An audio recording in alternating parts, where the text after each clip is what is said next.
Why are you change the names? What do you mean? Before you have the name Lunacy down, and now you change USDC down. It's me. What is this? You have to, at some point in your spiritual path, you have to start to let go of names, right? You have to start to let go of the names that objects take, and you have to start to concentrate on the underlying spirit. Because I read the news, because you change the name USDC, it make something people believe USDC is dead. No, listen, when a baby is born, when a baby first emerges from the vagina, from the womb, do they have a name? Or are they named by someone?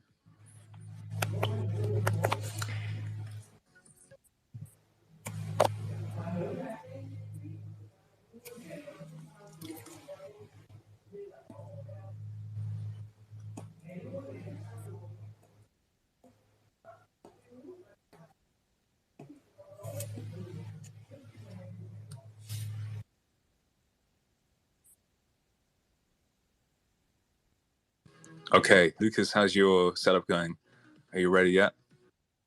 Yeah, we're just 97, 98, 99. We're almost at 100% set up. Oh, there we go. We're fully set up. Our microphone is completely online. Sorry. Cool. So this is going to be a interview with a founder of the new Lunk blockchain, right? You're all familiar with the story of Lunk, the death spiral, the May crash, and then this attempt by Lunk DAO and other members of the community to revive the chain. Now, the revival of the chain started with campaigning and attention, and then it moved eventually to the governance proposals for the changes of parameters, the re-enabling of staking and delegation, and the enabling of the 1.2% tax. All of these things make the chain more functional. But the next step in the path is for people to actually be attracted to build here. I think there was one other NFT project, which was called Metagloria, which they're still building now. They released some NFTs. I don't know if you guys have heard of it. So there was Metagloria, but there's pretty much been nothing else so far. Pussy Protocol is the next project on the Lung blockchain, and a project that hopes to gain millions and millions of value locked in its native token. Maybe a good way to start, Pussy Protocol CEO, would be to maybe talk about your background, your history, your pathway, all the way up to starting to found Pussy Protocol. Yeah, that sounds like a good idea. So something about me, I hadn't been involved in cryptocurrency up until about 2019. I'd started to hear about Chainlink, and I started dabbling with really small amounts, and I only decided to fully go all in on crypto around 2021, maybe 1 month before the Luna Classic explosion, the death spiral, as we've been referring to it. And I lost nearly everything in that. But during the process, I expanded my tendrils through the Luna C community, and I met a lot of developers who were now completely out of a job due to the fact that the platform that they had based their entire skill set around had just dumped. So I talked to them some, and a lot of them they were in a little bit of denial over what had happened. And I was too at the time. I've accepted it now, but at the time, all of us were a little bit deluded about how that could have happened to such a large chain. And we wanted to just ignore it, right? So we'd been talking about some sort of just like casual group chat banter, throwing ideas back and forth with each other. And eventually we had picked up a sort of general skeleton of an idea, and we were gonna start working on this. And sorry, I'm a little bit under the weather here. I know that you're upset, and maybe taking you back through the history of the death spiral has brought up some trauma and some emotions. Maybe we could dig and unpack a little bit into those trauma and emotions, and maybe you could talk about how you felt during the death spiral, how you felt losing your entire net worth, and how your opinion on Do Kwon changed at that moment.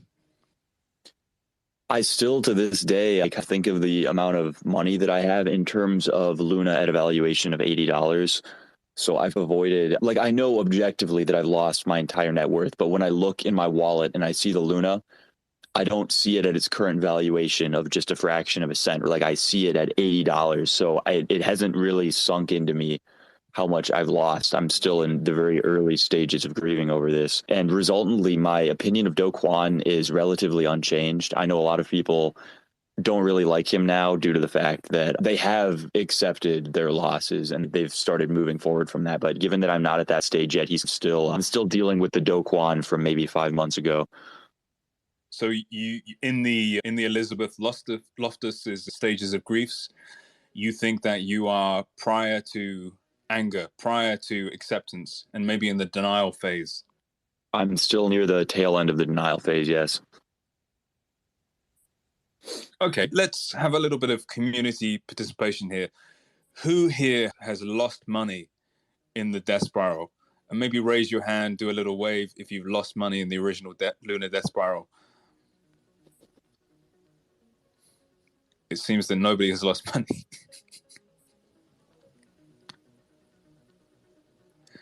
Okay, only Webmaster. So maybe 2 out of about 90 people are in your position here. Pussy Protocol CEO. That's good. I'm glad that you've all been spared. Does that feel a little bit isolating? Would you rather that people here shared in your pain so that you could talk to them man to man as equals?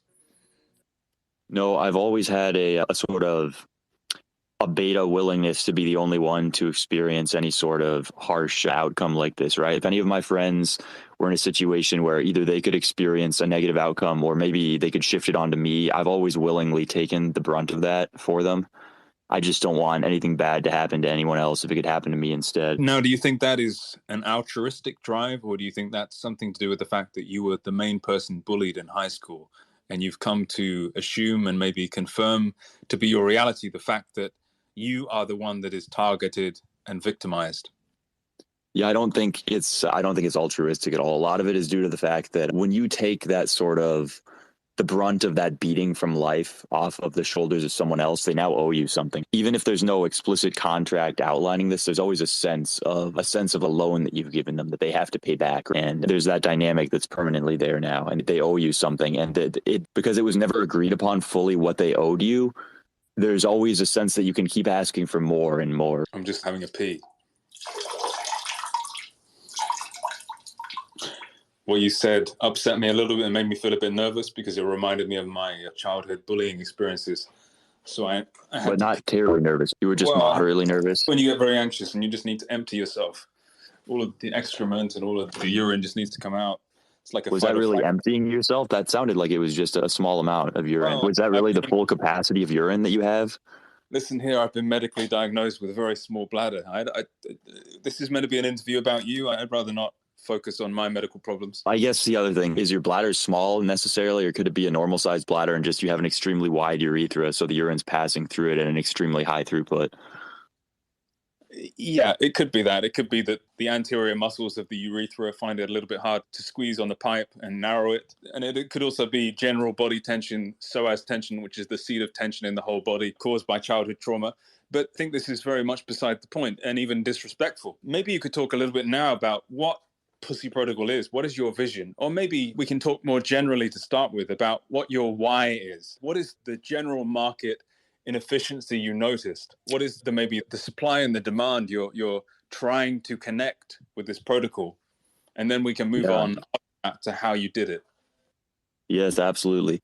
So something about crypto as a whole, as an industry, is that it allows the gamification of things that previously couldn't really be touched. So there are betting markets for essentially, I don't want to say every sort of political outcome right now, but there aren't betting markets for day-to-day occurrences. They're too unknown. There's just not a large enough pool of liquidity for people to be betting on stuff like this. So even if I wanted to bet on the outcome in a local election or something like that in a state, there's going to be a very small amount of people who are willing to join me in this bet, and the liquidity is going to be very small. So the goal here is to expand the liquidity to a number of different outcomes. And the first that we're going to be trying with is the ranking of female crypto Twitter influencers. So we want to be able to bet on their growth. We want to be able to bet on the increase in their output, right? Seeing the engagement that they're able to force from people. And when they come onto the scene, it should be important that we should be able to rank them against each other so that there's some sort of an objective understanding. And eventually this is going to lead to the community understanding the ecosystem that it exists in very well, as it's going to start seeing which of the girls outperform and which of them underperform. And they're going to start tracking metrics on all of this and seeing what sort of traits lend someone to being a great poster, what sort of traits allow somebody to expand their audience at a rapid rate. And we think that all of this is going to offer the ability for women within the sphere to both become incredibly profitable themselves. So if you invest in yourself and your own ability as a creator, this is the most foundational way that one could invest in themselves. You don't even need to create a business. You don't need to have any sort of other idea other than a confidence in your own ability to pull an audience. So you take your money, you invest in yourself. If you're right, you make money. If you're wrong, you're going to have to go back to the drawing board. Maybe look at some of the more capable creators who have outpaced you in that time. Try again. So I get the sense here that maybe you've been working on this project for a very long time. So you have a kind of to talk in terms of jargon, like you're shooting ahead quite far. But maybe let's go over again of the fundamental problem. So maybe, as I understand it here, the problem is that 99% of people in crypto are men, right? And the 1% that are females aren't monetizing their fertility. They are squandering it. They are failing. They are not getting big followings, or maybe they are getting big followings, but they aren't monetizing it. Maybe you could talk a little bit about what you've noticed, maybe some specific people who have failed as female crypto influencers, and what inspired you to come up with this idea. Yeah, so in terms of specific influencers, it's really difficult because it's almost an entire list of every woman that you see on crypto Twitter, right? Like the only successful ones that I've seen actually have either been successful primarily through other means and then coming into crypto, or those who have come in and then rug pulled a project. But it seems all of the legitimate and honest female creators who come into this space have really failed to capture their total market. And providing specific examples. Can I just interrupt you there? Can I just? There's one. I think it might be on your mind too. But KT is here. I think I remember when we spoke initially. We had, so just to introduce everyone, we had an hour interview before this. We had a bit of a Q&A, a back and forth to get to know each other for the first time, to pair bond, if you like, before we actually took a public interview, because both of us have quite severe social anxiety. And Pussy Protocol CEO talked quite a lot about KT as one of his major inspirations, as a kind of, maybe inspiration isn't the wrong word, but maybe he took kind of a sense of pity over KT, because she is a person who is highly involved in the cryptocurrency community, in the Lunk community, but is failing to monetize her followers. She has all this engagement, but she doesn't really know how to turn that into profit. Yeah, thank you. I'd been hesitant to mention her, given that I saw her up here on the speaker table, and I was under the impression that what we said about her in our interview was going to remain private, but I guess we've broken that bubble now. Now that the pressure's off, yeah, Katie, you can look at her profile. There's obviously a lot of potential here, right? Like, we have a young, attractive woman, but she's got 2,000 followers. Her average engagement proposed is something like 8 likes, okay? She's been doing this for years. There's a lot I'm doing wrong, which is fine. I would like to know, but also I need to know what to do. Hold on, Kate. Let's give Pussy Protocol CEO a chance to go back chronologically and talk about his perceptions of your account prior to speaking to you, and then we can give your own defense. Okay. So yeah, I had known Katie before she had ever gotten involved in cryptocurrency, and I knew her from the time that she had about 20,030 followers. And this was maybe 2 or 3 years ago. And as she became involved in cryptocurrency, I was so, from the bottom of my heart, like, I knew she's a great girl. She's an absolute blast to be around. She's great fun at every sort of event that we've had her at. And I just knew that her account was going to explode. And as she became more involved in the community, it became just this increasing sense of, how is it not happening? How is she still failing? Like, she's gained 300 followers in the last 3 years, despite the fact that my account grew by, I don't know, maybe 15 times that. I don't offer really anything to the community in the way that she does. To interrupt, do you think maybe this is something to do with the fact that the men have a sense of humor and females do not? I don't think humor really comes into any of the equation when dealing with the cryptocurrency market. It's a fairly efficient market. So you have things like humor and emotion and stuff like that. It doesn't really affect the way that supply and demand shifts anything. Those are negative externalities from my understanding of economics. You think that's maybe something to do with the neuroatypicality of the average cryptocurrency investor? Yeah, it's if you're going to try and build a cryptocurrency account entirely based off of humor, you just have to look at the audience, right? So none of these people are going to understand what you're doing, and it's just a failing market strategy. So as a girl, you have something that they all do understand, though. It's a very foundational appeal to their mating instinct, right? So maybe let's give a little summary here. So men who are involved in cryptocurrency, especially the Lunk blockchain, are generally autistic. I don't think that's any surprise to anyone. And the autistic mind has two global imperatives: to make money and to breed, right? And breeding is generally men take quite divergent strategies when it comes to breeding when they're autistic. They tend to choose the kind of girls who maybe go to chess clubs or involve themselves with cryptocurrencies. Yeah, I can't think of a single instance to the contrary where you've taken one of these autistic cryptocurrency men and you've had them breeding with a normal woman, right? It's always been a woman in one of these sort of outlier niche, predominantly male spaces. Maybe we can take this more generally too. Whenever a male is quite low status, and by low status, I mean their social life is struggling, maybe they tend to go on the computer, they tend to research cryptocurrencies, they tend to look up all these things. When a man is of quite low status, or maybe his status is lowered from a previous point, these kind of men tend to look on the peripheries, right? They tend to look at overweight women, ugly women who are very busy and have a low amount of time. But they also look at cryptocurrency, women like Katie.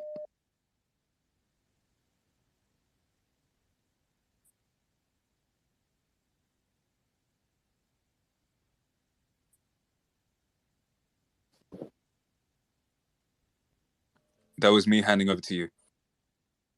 Oh, sorry. I've been hanging out with a lot of these cryptocurrency people, and it seems that some of their misunderstanding of social cues is starting to rub off on me. So there's a lot of instances like that now where I'll just be talking to somebody and we'll be having a fairly pleasant back and forth. Everything's going as planned. And then they hand off to me and I just don't really know what to do. I just stand there and I stare blankly back at them. I'm trying to work that out, but given the crash of Luna and the fact that all of these crypto events, you go to them and there's only 2 or 3 people anymore. There used to be thousands, right? You went to Bitcoin Miami, thousands of people roaming around Miami. I went to the last one. I went to Consensus in Austin, Texas, and there was only about 4 people there. I'm sorry that you experienced that feeling of loneliness and isolation. Yeah, it was pretty bad at first, but I've come to terms with the fact that everything changes and there's a sort of leverage applied socially to cryptocurrency where the price of Bitcoin can be used as an accurate indicator of the social success that you're going to have involving yourself with this stuff, but it's on something like a 20 times leverage, right? A decrease in Bitcoin price of about 50% is going to lead to a 500% decrease in the social benefit that you derive from this community. So I've started tracking the metric like that, and it's providing a more realistic indicator anytime I head out to these events. I know now that nothing's really going to be happening at these parties until Bitcoin gets back to at least 33K. No, and when you say nothing is going to be happening, are you talking about the sexual aspects or more the emotional aspects? It's a combination of the both of them, but at this point, the emotional aspects are typically at a near zero for the entirety, regardless of Bitcoin could go to 120 right now, and we're not 120K, my bad.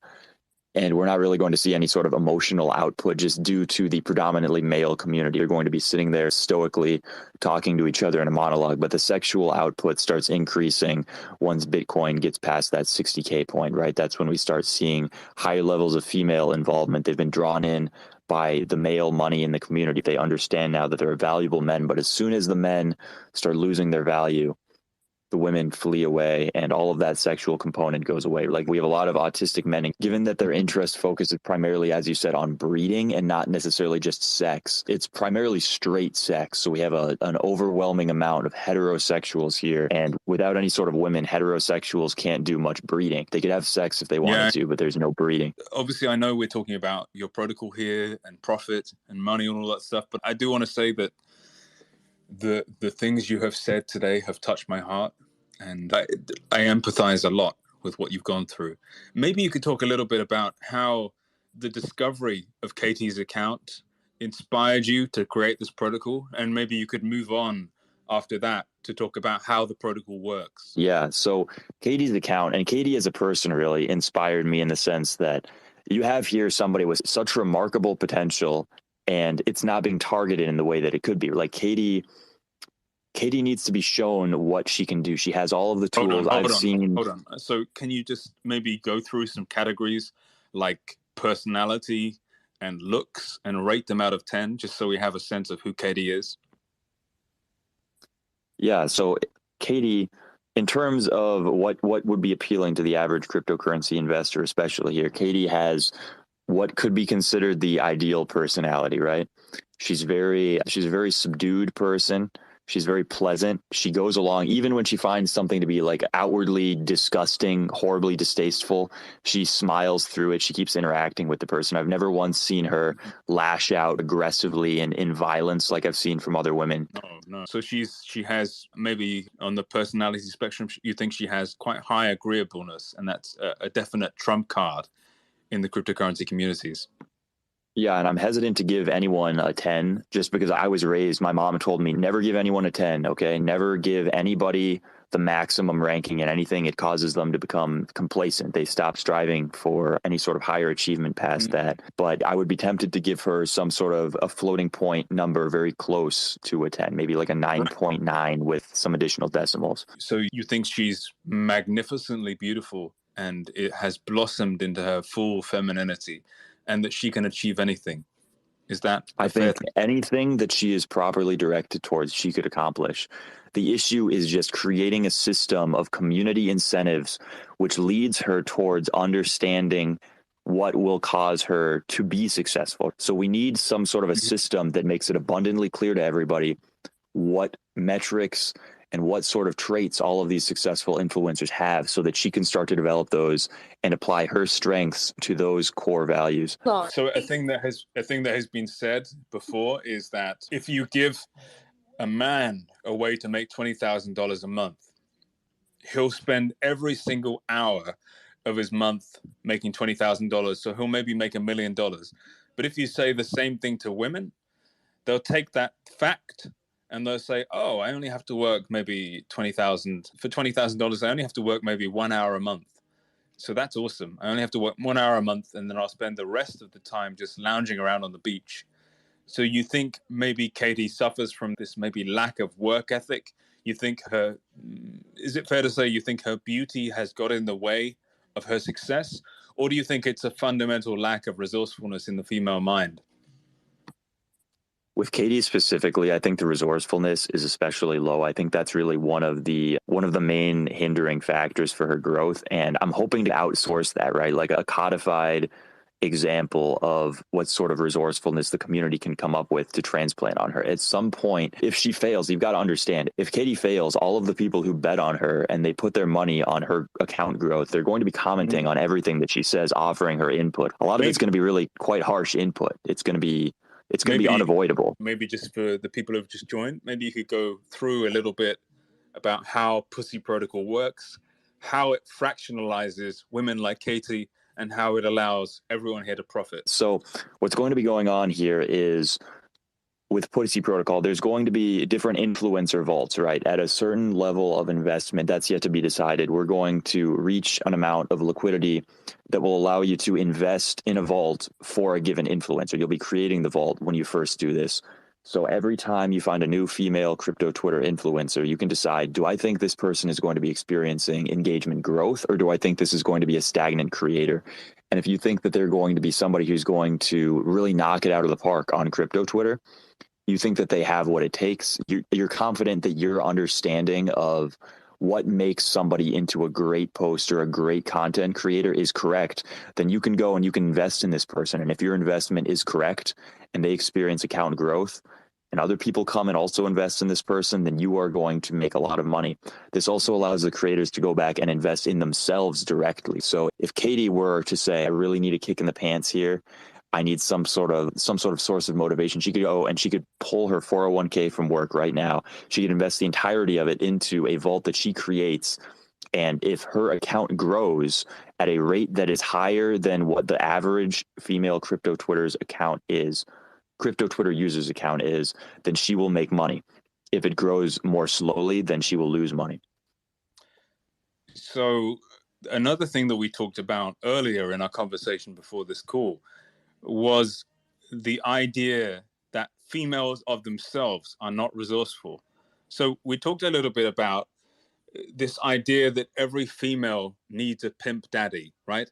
And by a pimp daddy, somebody that provides the executive functioning, the organizational power, the kind of directive force to really capitalize on the female's fertility. Maybe you could talk a little bit about this aspect of it, which is not just fractionalizing the female into all of the investors, but fractionalizing the female into a portion of equity that is controlled by the pimp daddy, and the way the pimp daddy provides a plus EV return on the fractionalization of the female to allow her to be more directed, more purposeful, and to make more money. Right. Now, something that I think is important to acknowledge here is we're not just fractionalizing the female and her fertility. We're actually fractionalizing the entire concept of the pimp daddy as well. So we are fractionalizing the entire male understanding of what makes a woman attractive to other men. We're outsourcing that through the code as law, to dictate that all men, all male investors. Can I just pause you there? So you've talked about what makes females attractive to men. Now, could you maybe expand upon that? Because I realize, much like a very long-term scientist, tenured professor, you have become very familiar with what you've studied. Maybe talk a little bit about, on crypto Twitter, what makes a female truly attractive to a male? What are the key signs to generate engagement, to get that first impression, that first connection, that follow on Twitter? Yeah, so one of the things that you need in order to gain the eye of a female on crypto Twitter, primarily, it's going to be flat out impossible unless you have an account with an under 5-digit follower account. She won't see your posts. There's it's like a feminine blinder that goes on. She can physically be looking at your posts, but there's not going to be anything there, right? Like, it's like when you experience brain damage, it becomes, so when I was a child, I was involved in a car accident. What happened? I hit my head and I couldn't see the letter P anymore. I could look and it could be there on the paper, but my brain would just skip over it as if there was no text there. I flat out couldn't see. And this is what happens to a woman's brain when you have under a 5-digit follower account. She's looking at your post, she's looking at your account, and there simply is not any content there. So she can't even physically, if she wanted to, give you the attention. So you have to find some way. There's a kind of innate amnesia, an innate dissociation, and innate, maybe what you've conveyed here is an innate dyslexia of sorts to the specific letters, the specific consonants that constitute a male of low net worth. Yeah, I'm a man of low social worth even. Now, if you have a low net worth, there are a lot of ways in which women can be completely tricked, actually. Now, this is something very interesting. Due to the way that women function socially, they have an incredible amount of value capture from nonverbal inputs, right? So if they're interacting with somebody and that person, they're fidgeting around, their levels of eye contact, maybe the way that they're leaning forward or back while talking to them, women listen exclusively to things like these. They don't even really pay attention to the words, right? So when women are forced online and the primary way that they derive information is through text, suddenly they're interacting with a medium that they've essentially never involved themselves with before. Text is not how women communicate when they have the choice. So if you go on and you just lie through text, women have no ability to detect this. So if you go on and you tell people that you have a high net worth, women will believe that you have a high net worth, that they have no defense against this sort of text-based lie.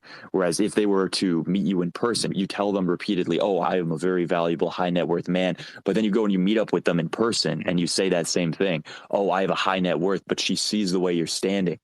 She sees that your rate of respiration has increased. She sees that your vocal tone is increasing. She will instantly know that you're a liar, and she will violently react. She will be disgusted by you. She will be disgusted by your presence. Maybe you could explain how, let's say you're in a club with a female like Katie. What is the way that a beta male would pick up a glass and drink it and then put it back down versus how an alpha male would do the same action? One of the things about a beta male is that their primary goal is to remain undetected by any sort of predator. They do want to go out and they do want to attract women, but they have an understanding that if they become too flagrant in their attempts to do, they're going to be violently shot down by a sort of territorial alpha male, right? So they have to make themselves look small. They have to make themselves look unobtrusive. They don't want to be somebody who is out infringing on the alpha male's territory. So they generally, if they're going to take a drink, they tuck their elbows in, they hunch their head down. This is a lot of where the nerd neck comes from. There's a sense that it comes from looking at your phone all day, but it's not necessarily just looking at your phone all day, right? Like, there's a very alpha way to look at your phone all day. I walk around, I elevate my phone directly at eye level. It's never impacted the way that I hold my neck at all. I hold it right up to my face. I spread my arms out to the side. Let's bring this back towards the beginners here. By nerd neck, he means a thoracic curvature in the upper spine to lean over and look at the phone. Now, he's saying here that the thoracic spine curvature is not a necessary thing, right? So an alpha male can hold the phone up. He can hold the phone up in front of his face, maybe at arm's length, and read the text messages. So it's really not necessary, even if you are a very technologically embedded human, to have the nerd neck. It's not necessary at all. I think we can really swat away that kind of delusion, that fallacy here today. Yeah, there's no reason that you can't work in a way with all things, with all technology. It's the same thing with computers. People frequently blame this for some sort of anterior pelvic tilt. There's kyphosis, all these other things. They're all primarily a result of beta males trying to contort themselves into the most compact possible form to avoid triggering the sensibilities of a sort of territorial alpha male who they worry might come and violently aggress them in front of onlookers. So if they go and they get beaten, they get spanked by an alpha male in front of a woman, they understand that their chances of breeding with that woman are essentially zero at this point. They will never see this man as anything other than some sort of like a pathetic lump on the ground. So this is the number one priority for them. They have to avoid this at all costs. And towards that end, they do these ridiculous things like they'll use chairs on the lowest setting. They'll tuck their elbows in. They'll crouch over their phone, extending their neck down to get it as close as possible so that if you were to draw a bubble around their body, there's essentially nothing sticking out of this tiny little bubble. Whereas an alpha male walks around holding his hands straight out with his phones at directly eye level, making sure that he's taking up the maximum amount of space possible as a sort of advertisement of the fact that he has the social worth to do this. He has the ability to walk around like this, and nobody will challenge him. Nobody's going to come up and aggress him for his actions. So I would say it's not just about the advertisement of comparison with the beta male, but it's the way the beta male avoids direct comparison of itself, right? He volumetrically compresses himself into as small a space as possible in order to avoid even being noticed by the alpha male. And if he is noticed, then of course he is compared by the females that are watching. But if he is not noticed, then he avoids that battle, and he allows himself to maybe progress to live to another day in which he can expand himself. So maybe let's move from that point on towards Katie's account. So when you first discovered Katie's Twitter account, what were your thoughts? So you see this female who is in her prime, maybe 25 years old, in her fertility prime, fertile, able to give birth maybe 20 more times if she does it productively. What did you think when you saw her failing so spectacularly when it came to actually to monetizing her account? I had a sense that maybe she was some sort of a drug user, honestly. I was thinking that there was there had to be something specifically that was causing her to spend her time in this way other than growing her account. So I was assuming that maybe she needed some sort of rehabilitation help, or she needed some sort of like mental health guidance in order to push her out. Because I was quite in denial for the longest time about it. Honestly, when I first... Can you speak more specifically about the specific mental illness you detected from an analysis of your account? Was it maybe bipolar disorder or antisocial personality disorder, or was it some kind of other more peripheral female disorder? No, I think honestly, if she had bipolar disorder, that seems to be one of the... Now, it's impossible to say this with any certainty thus far, but I think that bipolar disorder actually seems to have an extremely high correlation towards success for females on crypto Twitter. So if you look at maybe 2 or 3 of the top crypto Twitter influencers, they seem to be afflicted by a quite rampant display of bipolar disorder. Whereas maybe I sense that you're holding back, but maybe you can shield those specific usernames. You can shield those specific people. That's no problem at all. I don't mind if they're your friends.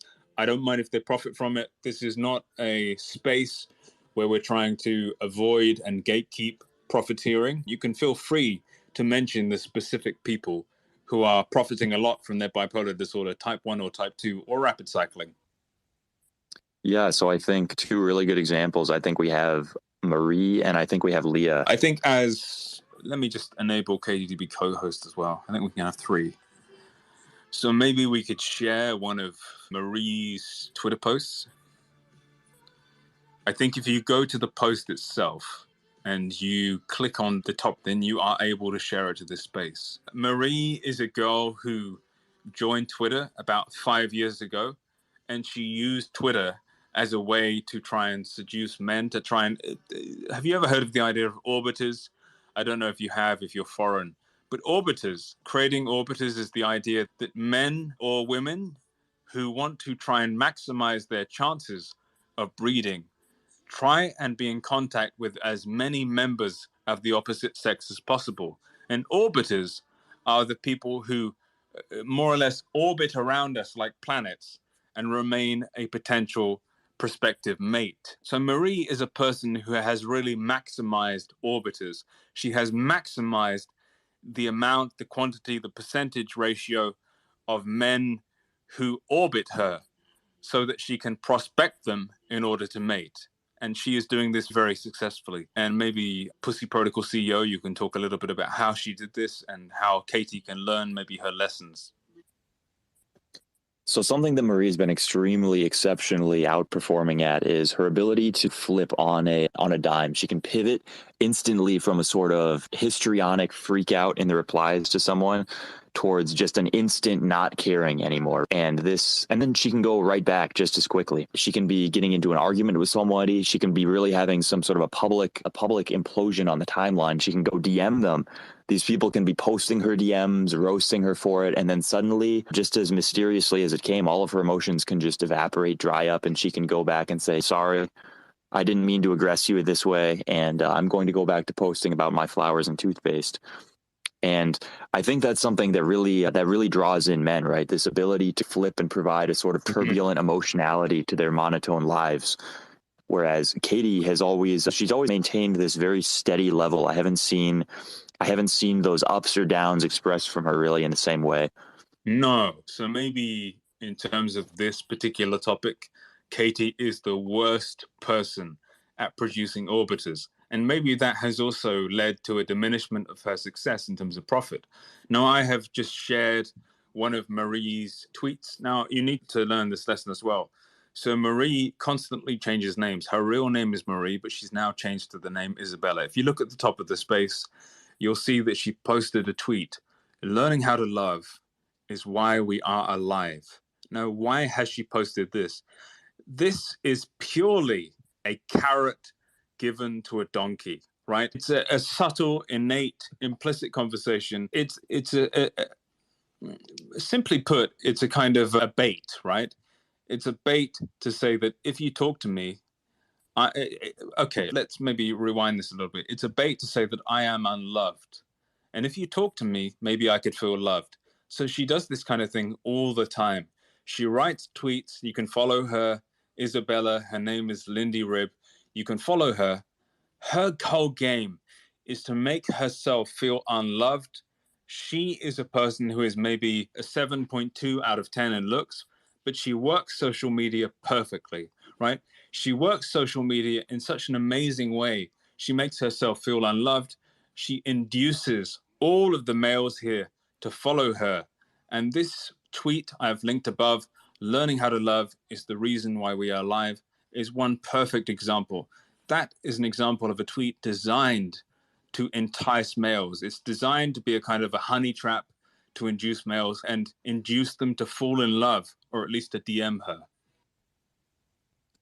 Yeah, so there's a couple things that I want to add here. The first relates to her constant changing of names. And you might have been wondering, why does she constantly change names? But it's an intentional maximization of the Coolidge effect, right? Whereby men are more attracted to novelty. They're more attracted to a new woman entering the space. So one of the classic examples of this is a man studied will become more attracted to his girlfriend after she experiences a sort of makeover or drastic haircut that causes her to look like a new novel woman. So every time she rebrands like this, every time she changes her name, she's inducing that same feeling in all of her followers who have grown to be familiar with it. Let's talk a little bit about the slut effect. The way that, let's say there are two equally beautiful twins, right? So if one of those twins sleeps with more men, she becomes significantly less attractive and significantly less likely to be chosen as a wife for the male who's choosing between them. Now, Marie changes names for this same reason, right? She changes names to try and escape this judgment of being a woman who has slept or dated many men and therefore been ruined by them. Maybe, Lukas, you can talk a little about, sorry, I don't mean to say your real name. I mean to say Pussy Protocol CEO.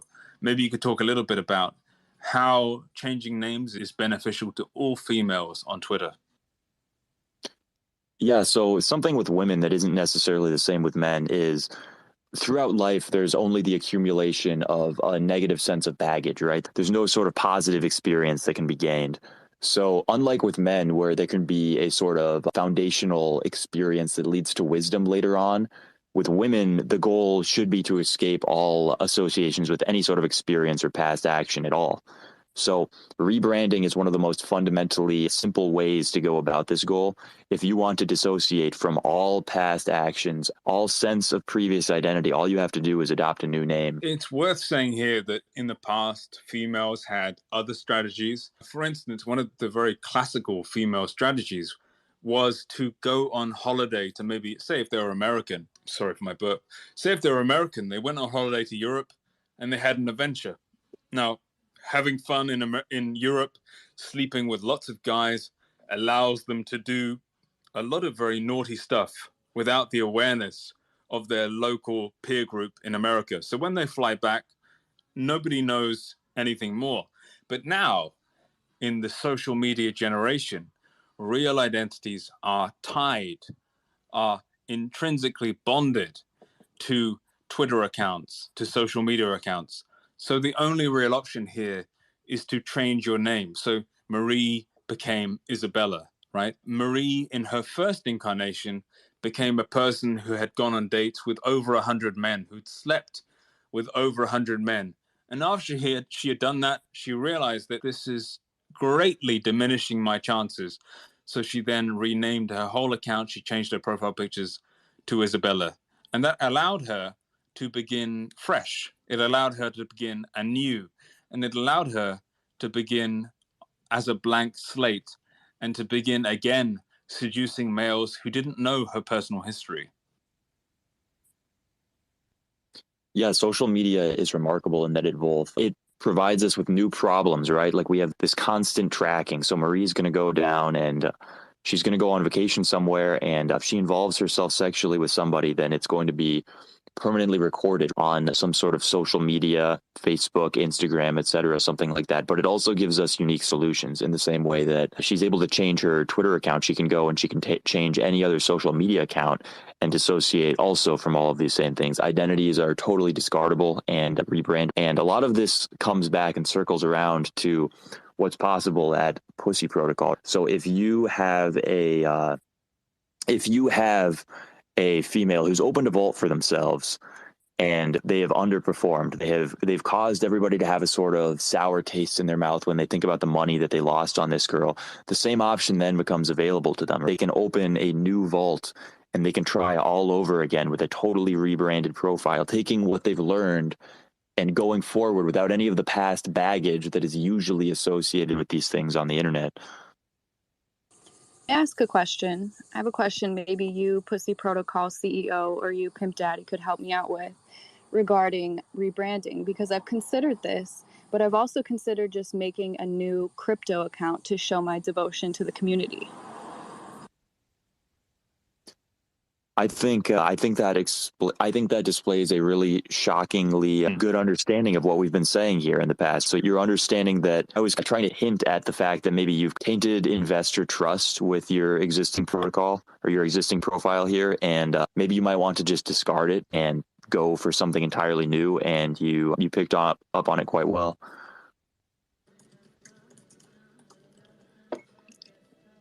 Okay, Katie, let me give you a little bit of a sobering point. There's no point at all in you changing usernames, because the people who are involved in cryptocurrencies, the whole Lunk community, are not people who know you right now. So you might as well leverage your existing following. You might as well just carry on with the same username, because there's no loss. There's no loss at all. The people who are following you right now are loser virgins. They're from various communities. They're females. They're people interested in health and stuff like that. They are not the cryptocurrency community. So, Katie, I think you can stay the same, and you can just transition your choice of tweets to cryptocurrencies and try and produce real profit rather than before, which was quite valueless attention. Okay, maybe if one of you guys just wants the password for my account, like one of you could do it for me. I feel like as a woman, I just don't know if I'm capable of this. So maybe Pussy Protocol CEO, you could talk a little bit here about the necessity for pimps, right? So females of themselves will not be ambitious. They will not pursue their goals. They will not become financially independent. But if there is a part of their net worth that is controlled by a pimp, a part of their equity in their Twitter account that's controlled by a pimp, then they will become people who make millions of dollars. So maybe Pussy Protocol CEO, you could talk a little bit about how females require a pimp to make a lot of money and require a pimp to become financially independent. Yeah, so the primary thing that the pimp brings to the equation is the money, right? They have a sort of a financial incentive, as you were saying, that's tied to all of this. And the reason that we're seeing this extreme sense of despair, and she's just giving up, right? Katie, she's, oh, just take my account. Just maybe you can post for me instead. I can't do any of this. Like, this is this type of stuff that you get when a woman is just throwing up her hands in absolute despair because she has no stake in the game. She hasn't seen any of the money from this. It's not real to her yet. She doesn't understand that her value as a person, both socially and financially, is tied to what she's doing here. So Right. She needs that buy-in, right? That's what my protocol is aiming to give her. So Katie is a beautiful female, right? I'm speaking as an Aryan male, a male who would be considered a member of the Hitler Youth. Katie is a beautiful female, except for her brown eyes. That could easily be changed with colored contacts. She could change that with contacts. Nobody would notice. They're online. They're not going to be feeling her eyeballs. Maybe $20 from Amazon to order colored contacts, blonde or turquoise or green, or at least some color less boring than brown.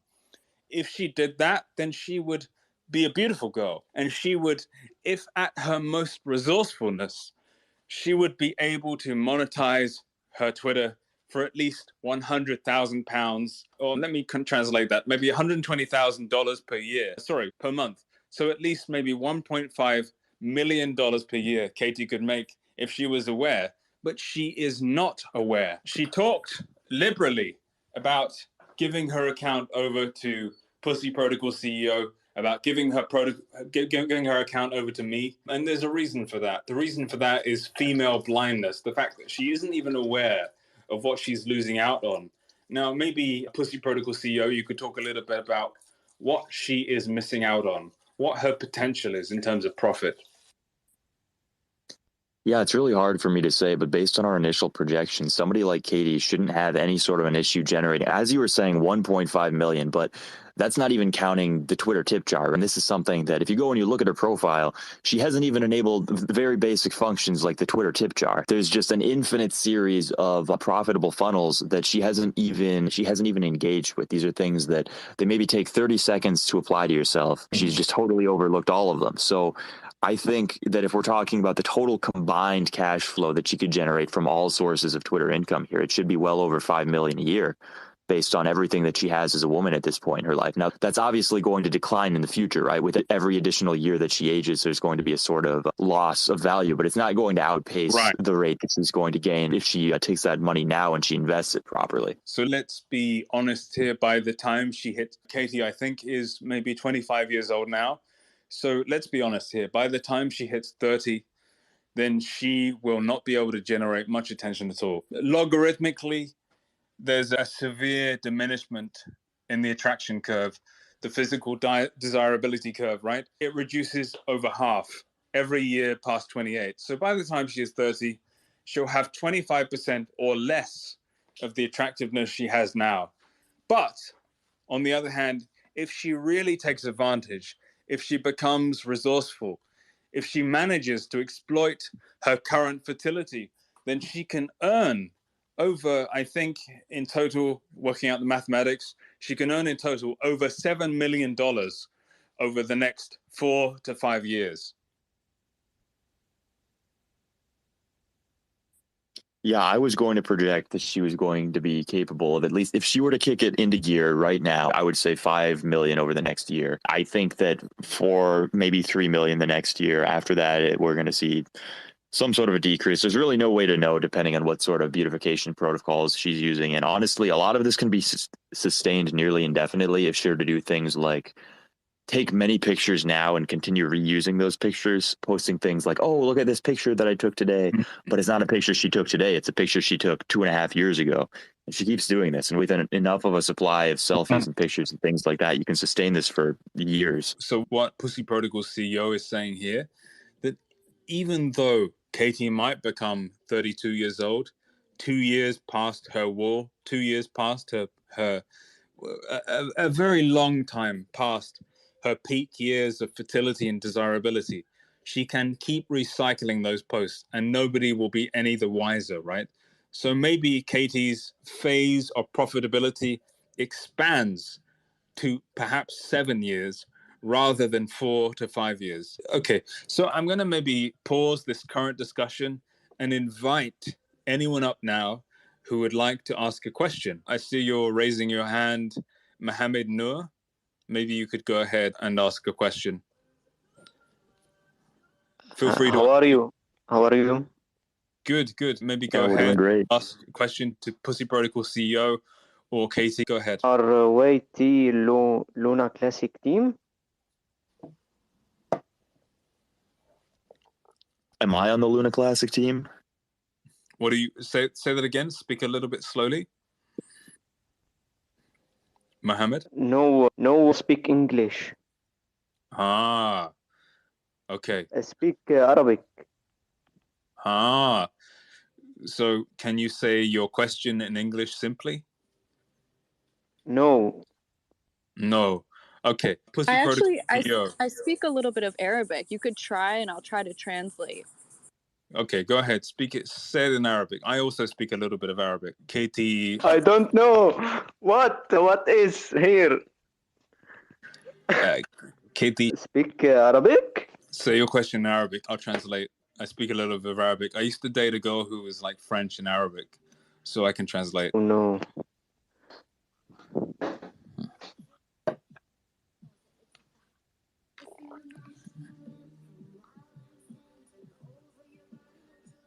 I think Mohammed lied. He doesn't speak Arabic. Yeah, I also got the same impression, but we're inviting new people up now. So hold on. S, do you speak English? I speak English. I'm just want to listen from him, then I translate for you because I'm from Arab country. All right. Okay, so you're being a translator. I'll just speak Arabic with him, then I'll tell what he wants to say. I speak a little bit of Arabic too, so go ahead. قول ايش تبغى يا محمد، انا اسال لك هم.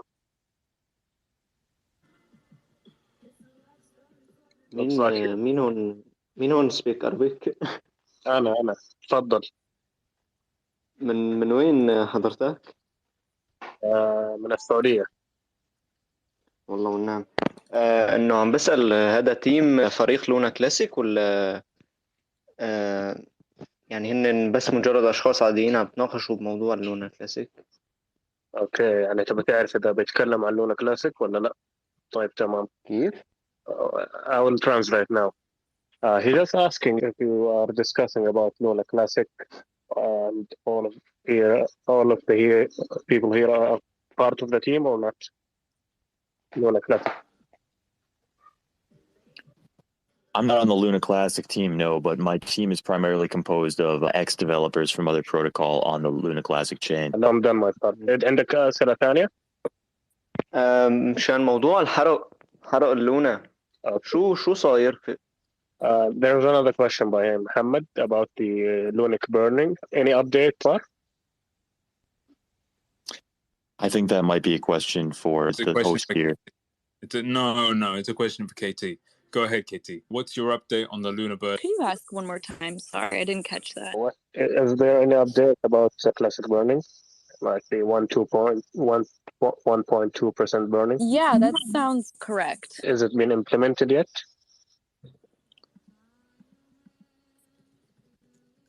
I'm sorry, I'm feeling a little bit shy. If you have any other questions, I could maybe answer, but... Yeah, listen, I wasn't paying exact attention to who asked that question, but please have a little bit of respect for females, okay? So there are questions that are very appropriate for males, more quantitative questions, more analytical questions, but please do not ask a quantitative question to females like Katie. We are not trying to chuck her, to screw her, to throw her out of this current space. If you ask questions like, what is the price of Lunk in this?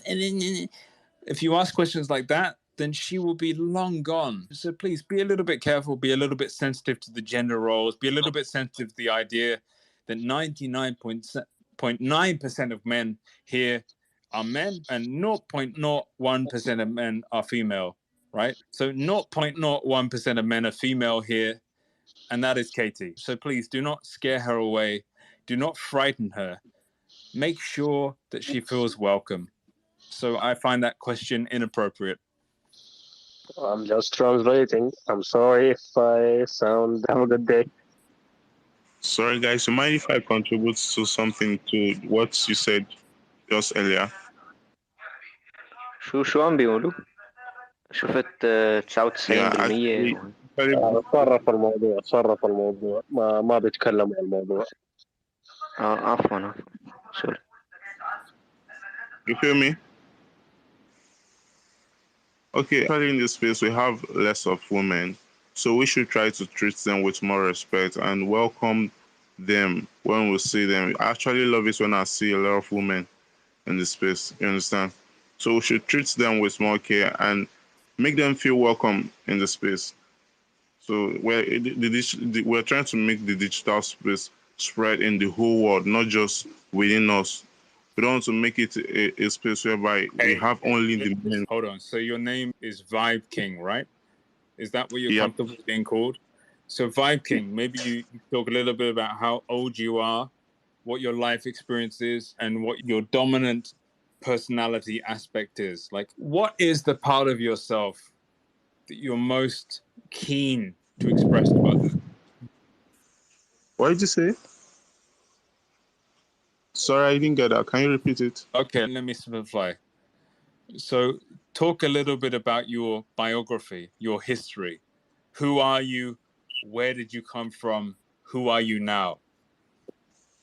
Okay, actually, I am Donald Kelvin by name, and I'm from Nigeria. So I've been in this space for a very long time. And actually, I've been here to learn a lot from different kind of people. I've been in so many projects, you understand, and I've been able to earn a lot from this market.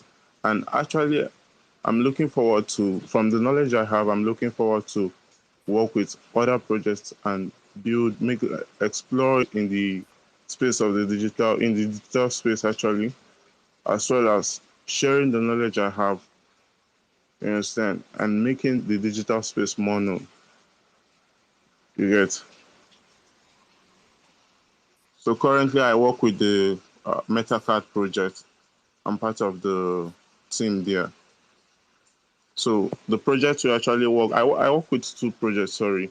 So one is the One Step Coin, which is the project focused on bringing physical awareness of digital currency, like cryptocurrencies. You can acquire cryptocurrencies from stores, physical stores, but we are focusing on in UK for the start.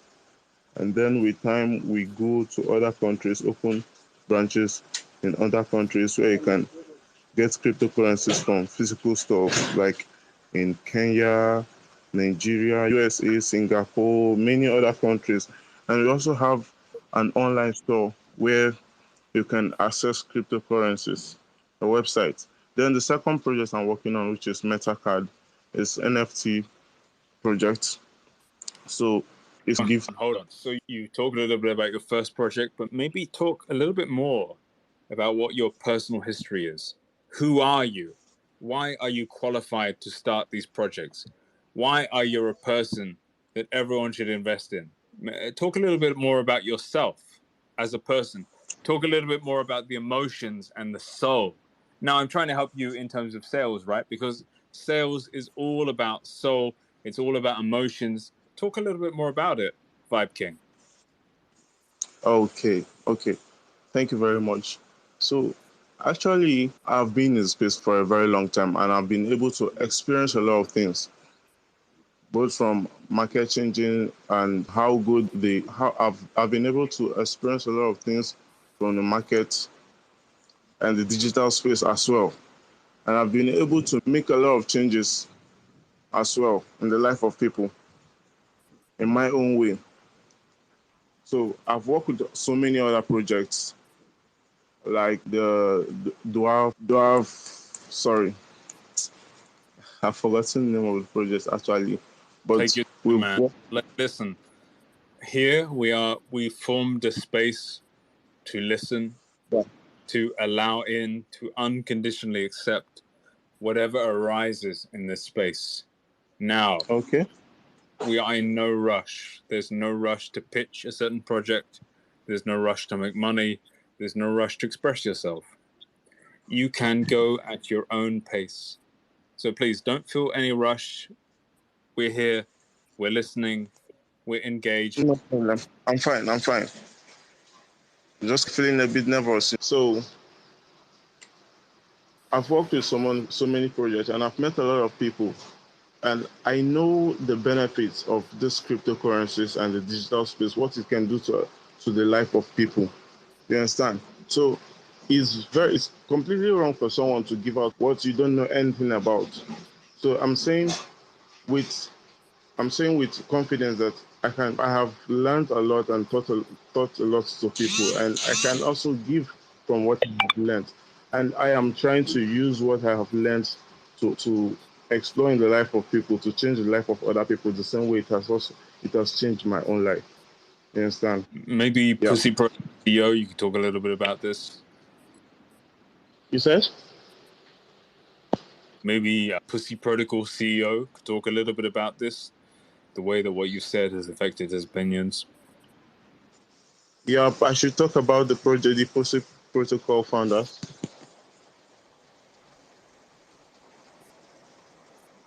What did you say? Yeah, I think what you said here has been really enlightening, and I think a lot of us feel particularly touched by your words, and we're really glad to have your perspective on this matter. Yeah. Yeah, thank you very much. And sorry, I would like to ask a question regarding your project. Yeah, go for it. If you don't mind. What did you say? Yeah, go ahead. Go ahead, explain. Okay. It's fine. Yeah, actually, can you guys give me a little bit of clarification? Why you are building your project on the LUNC, sorry, because other projects that I've seen, most of them are based on buying on the BSC smart chain. So why are you guys focusing on the Luna? There's not any sort of a technical reason why we're doing this, but it's primarily because most of the developers that I'm working with have a sort of nostalgic affection for the chain, and they want to stick to that, right? So there's a new Luna chain now, but they just don't really have any interest in it. And it's extremely hard to motivate programmers to work towards something that they don't want. Like, they're very fickle people. They're typically a lot like cats. They don't really like doing things that they don't feel internally motivated to do. So when you find something that's driving them and you find something that they truly care about, everything becomes 100 times easier if you just allow them to go with the flow of things. That's really interesting. Listen, That's I really ring the bell for a little bit of a reason here. I ring the bell because it is time to allow Stefi to speak. Stefi, why has Pussy Protocol chosen to develop their new DApp on the Lunk blockchain rather than Luna or any other blockchain?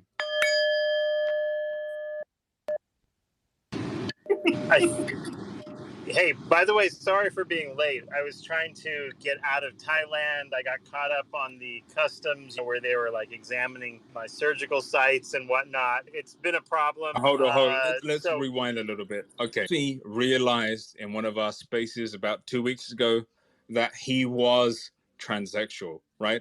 So he was a person who identified as a female despite identifying as a male for the last maybe year and a half. And he flew because he has obviously a lot of capital, a lot of assets, a lot of liquidity. He flew to Thailand immediately, and he decided to opt in to one of the best transgender surgeons in the world, one of the people who could convert his penis, who could eradicate his penis to take the tissue and take it and invert it into a vagina.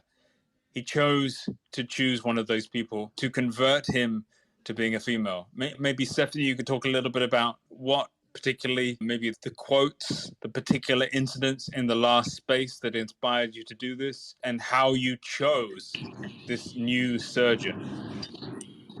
And before we get to that, I should also just lay out here that Stefi is our lead developer for this protocol as well. So there's a lot of, you can maybe work that into your answer. There's a lot with there, I feel. I found a need. Let's start with the protocol a little bit. So I found a need to solve the problem of like funding for people that need to save and invest for a what I would call a new pussy. What's up, Webmaster? The way this played out in this Thailand gig. So I flew out there. Dr. Saraswanath told me, based on his data on his website, that they were working on this new technique, and there were all sorts of interventions involved. But I don't make a long story short. What this new experimental protocol that was enabled by Pussy Protocol and the funding that was from my yield from the protocol from the test net, what was discovered was like maybe I could actually even get a better outcome if I transect.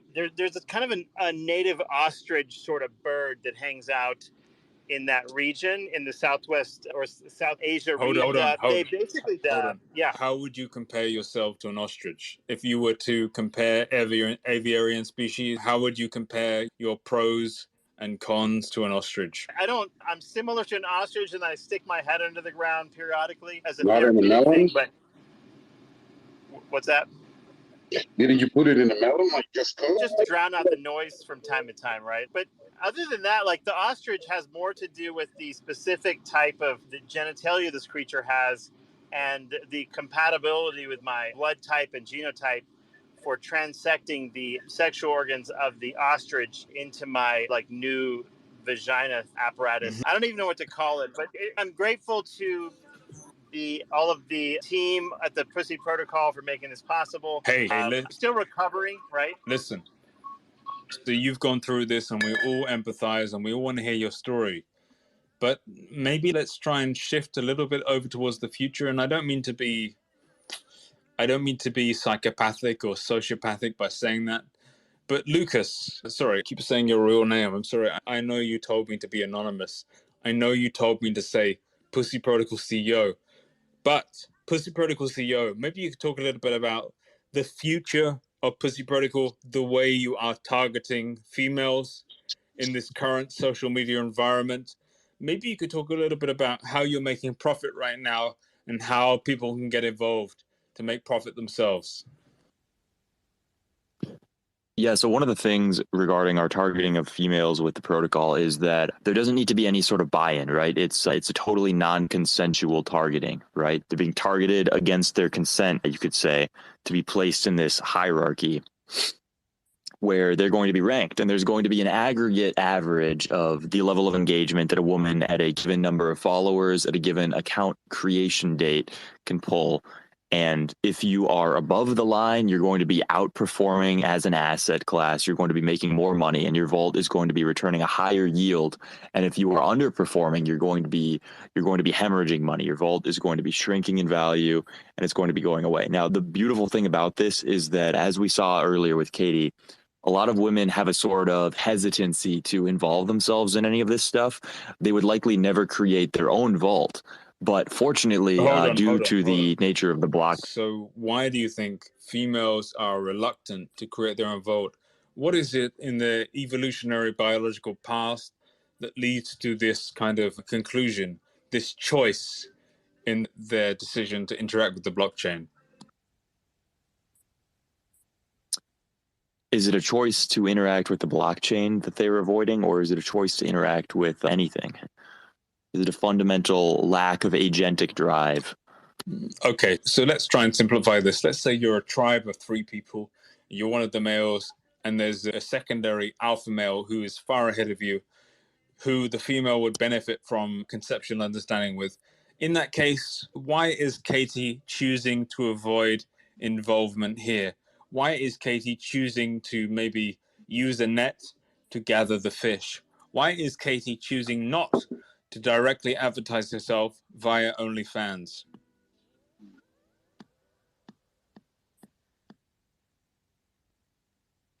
I think I muted you all, but go ahead. Yeah, sorry, I was wondering about that. But it seems that in this situation, it would benefit the girl to simply sit back and do nothing. There's no sort of action that would benefit any of her outcomes. She's going to sit back and she's going to let the dominant personality come and do as he wishes with her and provide in the way that he wants. If she tries to impose anything on either him or any of the beta males, it's going to result in some sort of a conflict that could harm her through negative externalities. Stefi, what's your opinion on this maybe somewhat controversial opinion that if a female speaks, it would harm her through negative externalities, through a kind of a contradiction of the core principles of game theory? We incorporate a lot of game theory, social and genetic factors into the protocol. So we took into account these factors, like what would make, for example, what maybe colors on a website would make a man go and cut off his penis and put on a vagina, for example, or what kind of maybe verbiage on or tools you have on the website that would actually entice a female to decide to join the Pussy Protocol and make the choices we want her to make. So these have all been. Let me interrupt you here. So these have all been worked out with extensive experimentation. Let me interrupt you. So for an average female who's just come onto the internet in maybe the past week and has become aware of maybe the diametrically opposed choices of maybe canceling her own pussy via censorship or following the Lukas path of allowing her own pussy to benefit from the OnlyFans game theoretic network. What do you think such a female should do? I would recommend taking full advantage of the protocol. Throw fear to the side. You're not going to get anywhere in life by being afraid. Put your money where your pussy is. Hold on. Just push forward. Do you think there are any situations in life where you can benefit from being afraid? I'll give you an example. Today, so when I was making my way through customs, and they have these different drug dogs, they were checking out my new operation because they had feared I had performed an operation on my groin to hide drugs. I will admit to being a little bit afraid that the dog would like bite off some of my new operative parts. I made that clear to the gentleman or whatever at the customs office. They did a pretty good pat down. I was pretty afraid there. I think that's a reasonable reason to be afraid. Would you agree? I would agree with that, but I would like to dig in a little bit more as to why you're afraid. Was it the specific procedural rules, or was it the feeling in your body, or was it the specific guards you encountered during that process? Well, in particular, I used up all of my yields from my sort of pussy protocol founder funds, and I was worried that I might have to wait for the yield to recover my portfolio in order to be able to afford it if one of these drug dogs were to rip off my ostrich pussy. It's a reasonable fear. Hold on. Can you describe a little bit your ostrich pussy and how that came about? Because obviously a lot of the men in this world who are quite concerned about protecting themselves, protecting their fertility, protecting their survival, they often caricature animals as being the kind of invaders or the attackers who threaten their security. But I have never heard what you have just said. So maybe you could explain a little bit more about what that animal means, what the caricature means, and how you dealt with it. The ostrich, it's really just a function of the size of the creature, number one. I'm a big guy, and the compatible size of groin infrastructure was really needed to make this work. After talking to my surgeon and consulting with him as far as like the best option. So that's how that came about. As far as having to explain this to the gentleman at the customs office, like they pretty much thought it was mostly nonsense. I'm pretty sure they laughed at me. And when they put me in a glass room, I'm pretty sure they threw, donuts and hot dogs at the glass from the other side, because I could hear it. Let's slow down here. On the glass. Right? How did it make you? How did it make you feel when they laughed at you? I'm not. They didn't laugh at me to my face, but the thumping sound of like donuts and food things hitting the glass, or the double-sided glass, in my interrogation room. I'm pretty sure they were really laughing and hollering. I thought I heard some giggles through the glass. I'm not totally sure, but I was pretty upset about it. I was fearful for my life. I was worried that they would sick the dogs on me. So I was talking to Stefi about this earlier, and in regards to the specific ostrich pussy in question, a lot of this has to do with the leg mobility, right? So Stefi has a very underdeveloped upper body, a scrawny upper body, but there is an extremely powerful lower body, right? It's like a cyclist. He has these legs that they're deadly. They devastate people when he goes around kicking them with it. And a lot of this is only enabled by the mobility of the groin region. So if you're going to be transplanting something in there, it needs to have something with at least equal, preferably greater power concentrated in that groin region with the level of flexibility that's needed. He was telling me that was really the only animal that had the sort of a comparable kicking power to him. I'd like to point out the Pussy Protocol 2.0 is already in the works as we speak as well. One of the things that we're going to it's more than that. It's more than that. The pre-seed round is out now. So it's more than just in the works. It's fully developed, and the pre-seed round is out now. So here's anybody who has over $50,000 is eligible to enter the pre-seed as well. If you're to DM either me or Stefi. Yeah, I don't even want to talk money until people have heard what this is. And I'm so excited to let the cat out of the bag, or the out of its pen, as it were. What's happening here? The new development is we're going to have a piece of hardware that you're going to be able to embed into your groin region. And hold on, the social consensus. So, Stefi, let's talk a little bit about how the users here, the audience here, are going to embed it specifically into their groin region. How exactly is it going to be implanted or injected into their psoas? And why have they been chosen specifically as the initial product test pool? So, fortunately, it's going to be really easy. You won't have to fly out to Thailand anymore. What you're going to be able to do is it's going to be a little like strip away needle with a little sticker on it. You peel that off. You just basically poke that into your skin, almost as if you were going to like mainline heroin into your penis or something like that. And you would basically connect this system up. It's going to be a little smartphone-sized cartridge that you have to wear on your belt. Actually, it's about the size of a flip phone. It's like a little physical device. And what's cool about it is the community is going to be able to buy either NFTs or maybe invest in and staking in the project. And when we stake with the system, it's going to provide a specialized stimulant drug that's going to be flowing from the pump into the ostrich pussy or just a regular pussy, just whatever you have. And it's going to create an amazing like clitoral orgasmic eruption on demand when the community wants it. So the beauty of this is that now we can have the whole community involved with the decision making of your pussy if you'd like to see that happen. So it's an opt-in. You won't have to do it, but it's going to be, I think, one of the most popular features of the future of Pussy Protocol. That's really good. Maybe you talk a little bit about why you think it's one of the most popular future projects of Pussy Protocol and how it outcompetes the competitors. Yeah, clearly a lot of competitors will be biting at the heels to copy us, and we got to stay ahead of the curve with an extreme level of female satisfaction.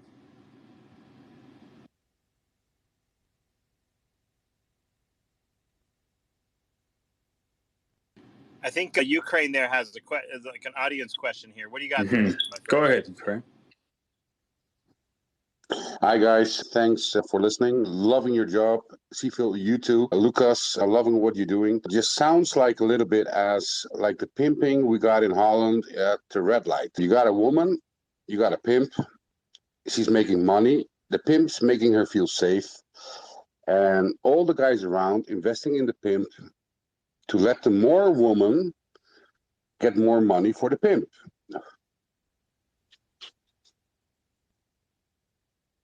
Sorry, it's the first time I'm speaking online. Yeah, I don't know too. CEO, are there any plans to involve pimps or anything else in this project? I'm not sure I follow. Yeah, sorry, we were discussing the sort of presence of. One of the main points here is that females are incapable of creating money online without a pimp. And to explain the pimp protocol, maybe we can pass over to Lukas here. Yeah, so we discussed earlier a little bit of the basic foundation of all of this, but the idea is that essentially that there's going to be a sort of a fractionalized pimp in the presence of all men acting as the token delegators here. The men are going to be the one locking the tokens, their tokens that they've invested in a specific female influencer's vault, and acting as their sort of community pimp. So every man who has invested in a woman's vault is going to be one fraction of the total pimp that is decentralized in this vault to her.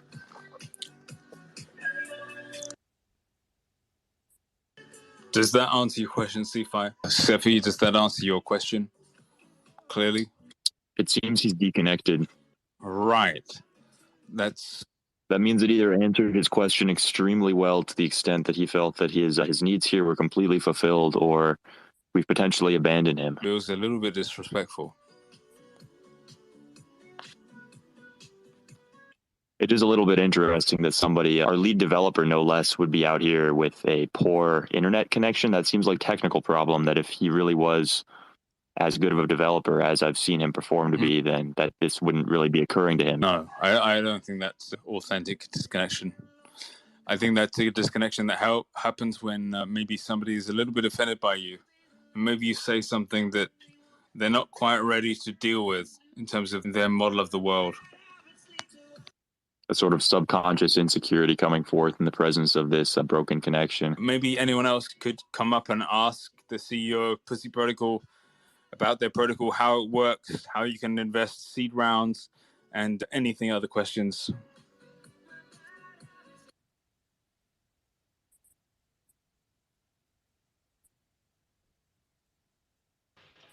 I have a question, if I may. Yeah, I'd love to hear it. So I'm a little confused as to how this works. When I invest in, I guess, the Katie vault, as you described it, if she appreciates in value and gains more followers, can I remove like a body part because I invested? How does this work? So you don't specifically get the body parts of Katie, but what you do get is a token, right, that is locked. You know how with Curve there was VE, CRV, and stuff like that? We're going to give you Katie pussy tokens that come out, and those can be redeemed for an equivalent amount of standard pussy tokens. Body parts. Oh. So I don't get to own Katie. not directly through our protocol, but with the wealth generated, there's not really any sort of limit to what can be purchased at like unlimited upper ends of personal wealth. So if you were to contact these influencers and say, hey, I've made this much off of your protocol, would you be willing to send me your ear? There's a high likelihood that you're going to be able to get some sort of a deal like that. Could I get future rights to offspring? I think it would have to be negotiated with the individual woman, but I think in the case of Katie, she's proven to be pretty open to these sort of negotiations. And certainly with somebody like Marie, there's nearly a 100% chance that anything is on the table, right? Like I've never had Marie turn down any sort of ridiculous offer, even if it was at a price that I thought it was almost an insulting lowball. I'm very impressed with everything you guys are doing. I can't wait to invest. Yeah, thanks. I'm really excited to see how this all turns out. I think it's going to teach us a lot about not only the cryptocurrency community, but women and their nature as a whole.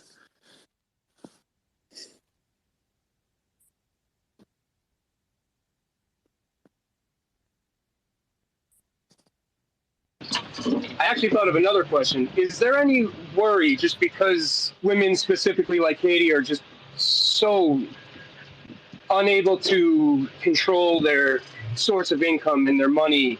Am I at risk of, I guess you would call it a death spiral of my Katie investment?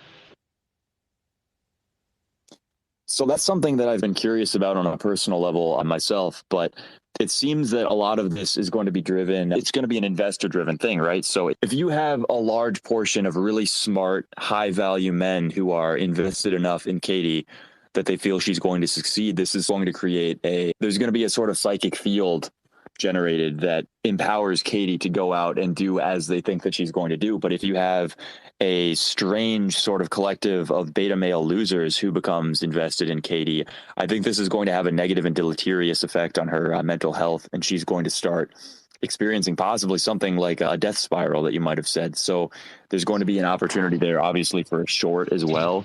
But there's going to be grievous potential losses if you bet your coins on the wrong horse here. So almost as the investor, we almost act as the developers and the validators for the protocol. Right. You have to do much more than just invest the tokens in the vault, right? This is part of the community building effect of it all. Is if you just invest your tokens and you have no sort of interaction with the creator, no sort of encouragement, then there's a very high likelihood that nothing's going to change and your creator is going to fail. But if you invest the tokens in the Katie vault and then you go and you offer her support, you tell her how funny and beautiful she is in the comments, replying, like you notice that she's had a bad day and you come and you encourage some people to simp her up, build back her confidence, then she's going to get on her feet again and she's going to go out and she's going to make you money. We're trying to promote responsible and proactive simping here. That's a very important part of this sort of like the distinct value proposition that's being offered here. And this is naturally fulfilling both the desires of men and women in one sort of mutually beneficial agreement, right? Like the women themselves they are making money obviously off of this if they are invested in themselves, and the men, however, are going to be making money off of their ability to simp for the woman.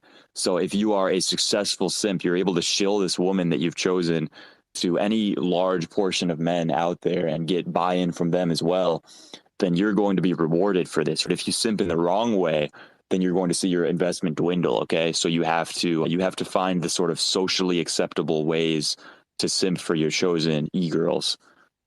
Yeah, there's some avenues we hadn't really considered too that are going to play out in the long run. And some of those ideas are that I think one of those was mentioned that you might have shorting of a particular pussy, or maybe taking out futures on the success of a pussy, or maybe you'll end up having like little fantasy pussy football leagues that form and you pit one team of maybe pussies against another. Another possibility is like there might be like Vegas spreads or something like that, like betting going on based on the sort of like success rate of one cadre of pussies versus another. Yeah, I think that's another really good analogy here to the common stock market. So you have some sort of hesitant, maybe not super confident investors who go and they invest in something like an index fund. And then you have other people who they're determined to try and really read the charts and figure out what's going on through individual stock picks, and they invest in individuals. So at some point there's going to form the S&P 500 of pussy vaults. And maybe if you have some sort of personal inside knowledge, you really have somebody in real life and you just know they're going to kill it, then you could go and you could invest in them individually. But I think having over and underperforming, and because you're able to short things like this, I think the underperforming vaults could really provide extreme gains in the short term. But the thing that you'll have to consider is a lot of the underperformers will leave forever. And when they're gone, you're simply not going to have any price action. There will be no volatility to capitalize on. Yeah, bot trading pussy vaults, not financial advice, is something that we're looking into, and all of these possibilities come to fruition. We'll have to see how beneficial this is for the actual owner of the pussies. We'll have to figure out what kind of legal ramifications are involved here, because most of the developers have been basically anonymous because we're not really sure where this falls in line with various rules and regulations. I think the CEO here can maybe describe some of the discussions with the various lawyers that have been involved and what they're suggesting. Yeah, so after the tornado incident that we had here, there's definitely a sense of caution that we have moving forward with really anything, and we've made sure to run everything through legal and get their opinions in. Frankly, I think we're going to be doing this for quite a while. Before we move anything through here, we want to make sure that everything is going to be passable and there's not going to be any sort of opportunity for money laundering. I think, though, due to the nature of the people who are primarily going to act as investors here, there's a particularly low risk for this, right? If you had the sort of agentic drive to go out and perform some sort of large scale tax fraud, chances are that you likely would have secured a woman of your own right now, and you wouldn't feel the need to be investing in these sort of pussy vault type things. So I think we're targeting a group of men who might necessarily be a little bit lower on the curve of thinking outside the box and performing things like these exploits. So I'm confident that our community selection is going to do a plenty fine job of preventing us from having any sort of legal incidents.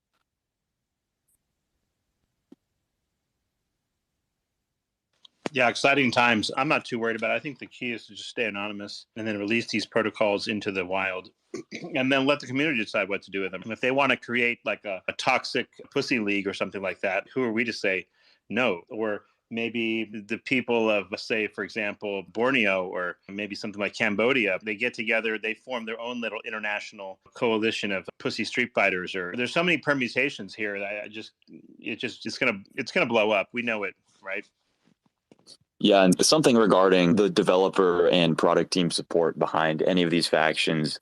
I've always found that in order to grow your project and expand your community, the most effective thing to do is to put your weight behind the option that seems to be understaffed, right? The less popular option. So if we have maybe a group of simps and we have a group of toxic misogynists emerging within our community, and the toxic misogynists have significantly less support, then we would go as a product team and we would support the toxic